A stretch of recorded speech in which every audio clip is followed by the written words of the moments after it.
Assalamualaikum warahmatullahi wabarakatuh. Perkenalkan, nama saya Muhammad Khairul Najmi Ali, mahasiswa Universitas Jambi, NIM C1CN019144, Prodi Akuntansi kelas R14.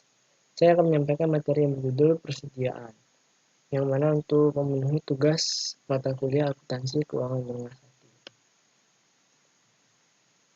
1. Pengertian persediaan.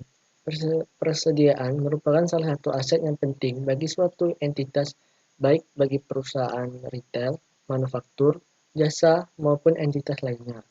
PSAK 14 Revisi Tahun 2008 mendefinisikan persediaan sebagai aset yang tersedia untuk dijual dalam kegiatan usaha biasa, dalam proses produksi untuk penjualan tersebut, dalam bentuk bahan atau perlengkapan untuk digunakan dalam proses produksi atau pemberian jasa. Klasifikasi persediaan. Klasifikasi persediaan antara satu entitas dengan entitas lain dapat berbeda-beda. Entitas perdagangan, baik perusahaan retail maupun perusahaan grosir, mencatat persediaan sebagai persediaan barang dagang. Bagi entitas manufaktur, klasifikasi persediaan relatif lebih beragam.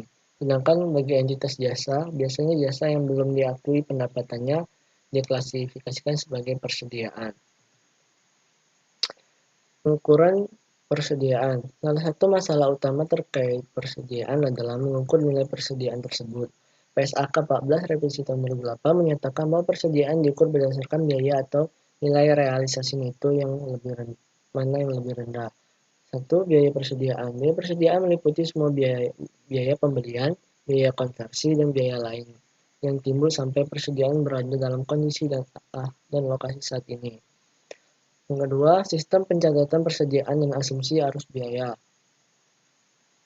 Dalam melakukan pencatatan persediaan, teknis pencatatan persediaan terkait juga dengan sistem pencatatan persediaan yang digunakan oleh entitas. Entitas dapat menggunakan sistem periodik dan sistem perpetual. Sistem periodik merupakan sistem pencatatan persediaan di mana kuantitas persediaan ditentukan secara periodik, yaitu hanya pada saat perhitungan fisik yang biasanya dilakukan secara stok opname. Sistem perpetual merupakan sistem pencatatan persediaan di mana pencatatan yang up-to-date terhadap barang persediaan selalu dilakukan setiap terjadi perubahan nilai persediaan. Nilai realisasi neto dan penurunan nilai persediaan.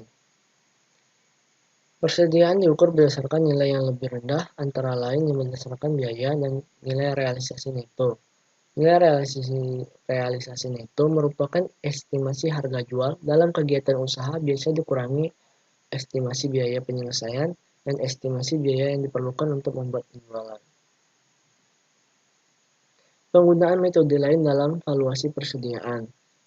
Yang pertama yaitu metode laba bruto. Metode ini menggunakan persediaan dengan mengestimasikan jumlah persediaan akhir berdasarkan nilai barang yang tersedia untuk dijual, penjualan, dan persentase laba bruto. Metode ini biasa dipakai untuk mengestimasikan nilai persediaan ketika entitas mengalami kebakaran atau bencana alam yang merusak sebagian besar persediaan perusahaan. Metode retail. Metode retail merupakan metode pengukuran nilai persediaan dengan menggunakan rasio biaya untuk menyambungkan nilai persediaan akhir yang dinilai berdasarkan nilai retailnya menjadi nilai biaya. Metode ini banyak dipakai oleh entitas perdagangan yang memiliki banyak sekali jenis barang dengan nilai per barangnya tidak besar, seperti supermarket dan department store. Pengungkapan. Terkait dengan persediaan, maka dalam penyajian pada laporan keuangan, suatu entitas harus mengungkapkan beberapa hal sebagai berikut. Pertama, kebijakan akuntansi yang digunakan dalam pengukuran persediaan, termasuk rumus biaya yang digunakan. Yang kedua, total jumlah tercatat persediaan dan jumlah nilai tercatat menurut klasifikasi yang sesuai bagi entitas. Yang ketiga, jumlah tercatat persediaan yang dicatat dengan nilai wajar dikurangi biaya untuk menjual. Yang keempat, jumlah persediaan yang diakui sebagai beban selama periode berjalan. Yang kelima, jumlah setiap penurunan nilai yang diakui sebagai pengurangan jumlah persediaan yang diakui sebagai beban dalam periode berjalan. Yang keenam, jumlah dari setiap pemulihan dari setiap penurunan nilai yang diakui sebagai pengurang jumlah persediaan yang diakui sebagai beban dalam periode berjalan. Yang ketujuh, kondisi atau peristiwa penyebab terjadinya pemulihan nilai persediaan yang diturunkan. Yang kedelapan, nilai tercatat persediaan yang diperuntukkan sebagai jaminan kewajiban.